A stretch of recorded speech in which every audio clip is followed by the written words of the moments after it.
Îl urăști pe Iisus? Pleacă acum. Dar dacă mă prețuiești, rămâi și ascultă. Să vorbim despre ascultare. Mulți dintre voi îmi vedeți videoclipurile, îmi ascultați cuvintele, dar tot refuzați să le distribuiți. De ce? Comentați, îl iubesc pe Iisus, comentați, amin, dar tot nu dați mai departe mesajul.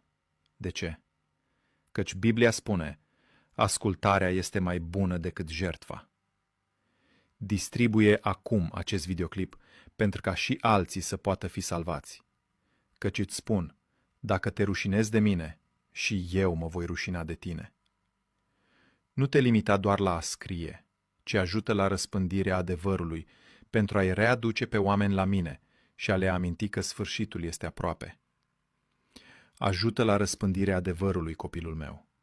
Vei alege pe mine sau iadul?